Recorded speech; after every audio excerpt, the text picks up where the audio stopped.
Hello everyone. Today I want to share with you a little guide on how I play my Huntress or Ritualist by using Bleed. Um, Go fast over the skills. Spear Troll, keep your distance, throw spears at enemies and inflict bleed on them. Does pretty good base damage. Uh, Optional support gems, cut evasion, more projectile speed. Blood Bow comes from Ascendancy. Not so very much useful, but I just have it here. Whirling Slash, one of the best skills that Huntress has. It allows you to blind enemies, which basically boosts your evasion because it lowers accuracy of other enemies, and it makes you face tank sub bosses by using your evasion because they can't hit you. If the boss is not slamming, you can just stand still and just spam the skill, and you'll be safe inside your Whirling Slash. Also, it has a mechanic that detonates the whirlwind when you jump out of it, either with dodge roll or an attack. Also, quite good for like raw physical damage. Using here more attack speed, rage on melee hit, and heavy swing, which just does more melee physical damage. Using rage because rage is a damage multiplier, and they buffed this gem a lot. Seismic Cry, not important, but Corrupting Cry helps with inflicting corrupted blood on unique enemies or enemies that have energy shield, because we cannot apply bleed on enemies that have energy shield on them. This one works though. It just will start like bleeding their energy shield away. Disengage. Most basic combo that everyone is using. Shockwave, which converts strength to physical damage when we travel by using this skill. And close combat, optional, does more damage when I am close to the enemies. Next skill, Rake.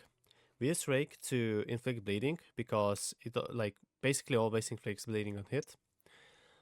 We use it with more non-ailment damage over time, but it will cut the duration, more physical damage, and increase magnitude of bleeding inflicted with supported skills.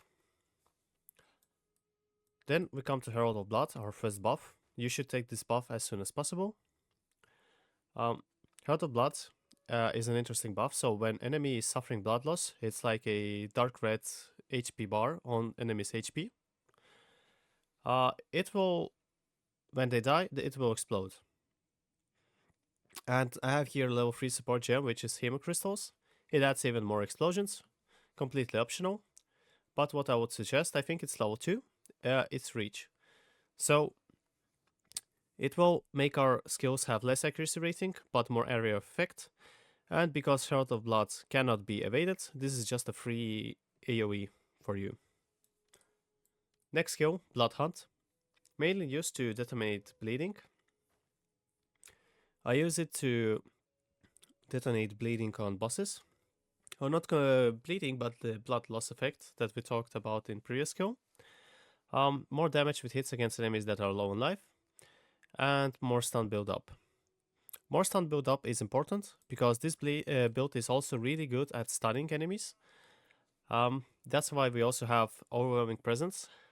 Because I don't have enough skill slots, I just use Overwhelming Presence with these two support gems. This allows me to do more damage to enemies that are low on life. Just by having this skill active, every skill that I have does increase damage. And this one just to restore more life.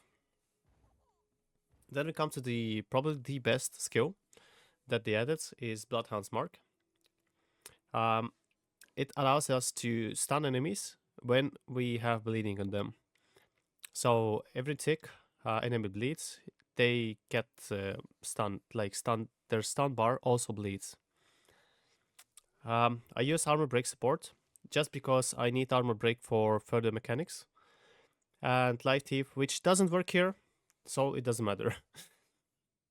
Then we come to Spear of Solaris. It's just fun to use this skill. Probably will swap it out for Hammer of the Gods. So it uses the new glory mechanic. When we stun an enemy, we build up glory. When you have enough glory, you can use the skill. Because we use Bloodhound's Mark mainly on bosses, when we stun a boss, we instantly get to use this skill. So each time we stun boss, we can use this skill. And it's also good because it converts physical damage, and we utilize physical damage. So we make it do more extra fire damage because it converts physical to fire, so it makes sense just to put even more fire damage to it. Then here, how we use the armor break mechanic. We break armor on bosses, and this skill just does even more damage to them. And then we have more weapon elemental damage. This is like completely experimental, just for having fun. You can put whatever you like here. So, when we fight enemies, our main combination is to engage with Rick, then either to disengage instantly if we need to keep the distance from the enemies like fat monster packs, or if we are tanky enough, we can rake and start wielding slashing. You do this 3 times to reach maximum stages of whirlwind. Then you jump out, this does an explosion, and damages all the enemies, applies bleeding to them, explodes them if needed, and then your Hero to Blood procs and explodes enemies even more. Then we also have Blood Hunt, which is good for bosses. When bosses build up enough stagger or like heavy stun, you use Blood Hunt to increase it even more and basically guarantee a heavy stun. Seismic Cry, good for enemies that have energy shield. Not super important. Also helps with stunning enemies. Bloodhound Mark, apply it as soon as possible on tougher rare enemies, like empowered with wisps or any unique enemies or bosses. And then as soon as you have stun ready, just throw a Spear of Solaris. You can also try to bait the stack of the monsters under your Spear of Solaris so they can receive extra damage and start wielding slashing. There you'll get extra fire damage from the burning ground that the spear leaves, and just again jump out. It's really important to keep in mind that wielding slash, you need to disengage out of it for it to do the good amounts of damage. But you can also just stay there as a protective measure because it will blind any nearby enemies, and blind enemies just will have much less chance to hit you. So let's talk about Ascendancy as well. So Ritualist Ascendancy makes me a bit skeptical. You can do the same build by using Amazon, and then you can start going into crits. Amazon will have a lot of crits because you will have high accuracy rating if you are playing melee, and there are nodes that work specifically for bleeding and criticals.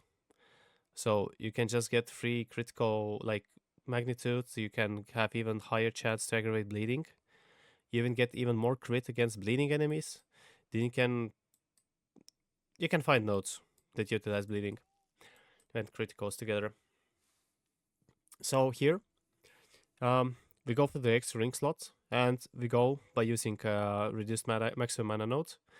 You can reduce spirit, you can reduce elemental resistance, but reducing mana currently is free because attacks just cost absolutely low amounts of mana. Like, I have the highest mana usage skills is Seismic Cry and Spear of Solaris. Every other skill just costs low amounts of mana. And when I get Mana Leech, I think it's gonna be like even more free. Then we also use Blood Boil.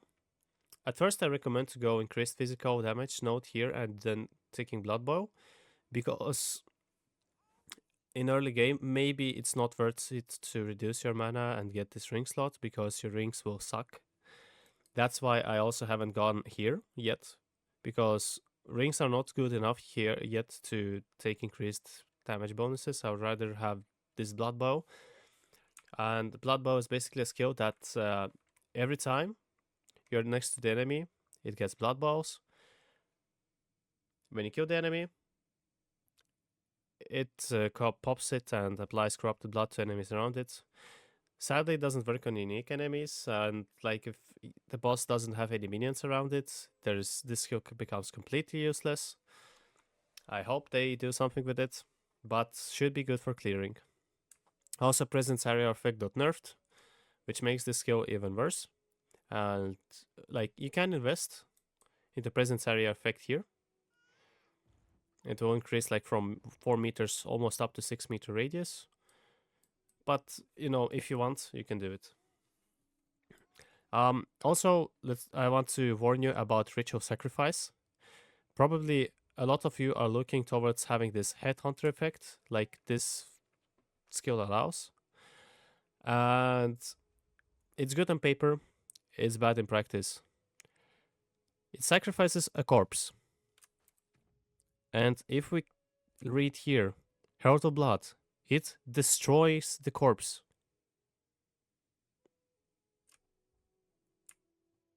So I hope you can understand how stupid interaction it is between Herald of Blood and Ritual Sacrifice.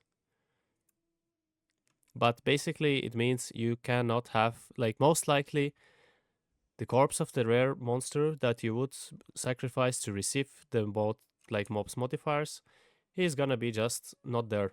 It's just not gonna be like on the ground. You cannot use the skill. Also, the skill takes 5 seconds to cast, which is also quite stupid. Maybe you can go here just to get one modifier and by sacrificing a life, but I would rather just go ring slot. I was looking forward to this skill, but turns out it's completely ass. And let's talk about skill tree progression. So you will probably most likely go these nodes when you start the Huntress, but if you want to play Bleed, really recommend to forget about all the projectiles that exist and just go straight down here. And this is like the first cluster you want to encounter. It does straight up melee damage increases. Also recommend while you go here, take this node. It just increased movement speed, increased evasion, and free 10 dexterity. You don't need int nodes. You can go strength. I'll respect them later. I use 0 int jumps right now. I also recommend using armor plus evasion. Surprisingly, it works pretty well. No point in going energy shield because there are gonna be 0 nodes here that will allow you to have higher energy shield. You can take here nodes that will increase your attack damage. Why we want attack damage at all is because our bleeding depends on the hits that we do to an enemy, and those hits before we apply, like, enemy applies its physical damage mitigation like armor. So for bleed ignores armor, so we can just like stack pure damage. Very recommended is to go here. Here you can get bleeding magnitude, just chances to inflict bleeding with any skill. Here you get a lot of physical damage. This is why I also like to use armor break, because I have nodes here that give both physical damage and increase armor break. Also really good nodes are these shield nodes. Increase damage when I'm holding a shield.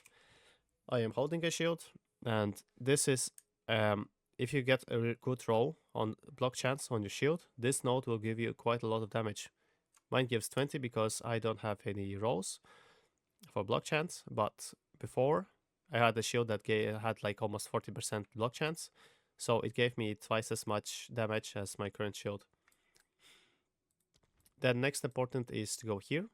Aggravated bleeding basically means double damage with bleeding. And I took both nodes because here it increases duration, here it increases magnitude. This is like guaranteed chance that after 4 seconds the bleeding becomes aggravated, while this is good if it procs early. Then you can also go here for faster damage with bleeding. Important side notes are more chance to evade melee attacks. More chance means it will multiply your evasion against the melee hits. Here, I really recommend to gain 1 rage on melee hit. Currently we have rage only from Whirling Slash, but with this node, any skill will keep our rage stacks up, because you lose rage stacks quite fast. Here, there's some good attack speed nodes. They don't give much attack speed, but they also give it dexterity, so I think it's skill points well spent. These nodes are good for leeching if you're using leech, especially this one, 20% of leech is instant. Will help you survive. And that's about it on the skill tree. So I hope this build concept helps some of you. I wish I was not in Act 3 currently, so I can give you more in-depth on how it feels on the maps. but it currently has taken me more time than expected. I'll keep this build updated, and if I discover some interesting changes, I'll make you know of them. And if you have any suggestions, feel free to comment and express your thoughts on the topic. So yeah, thanks for watching, and see you.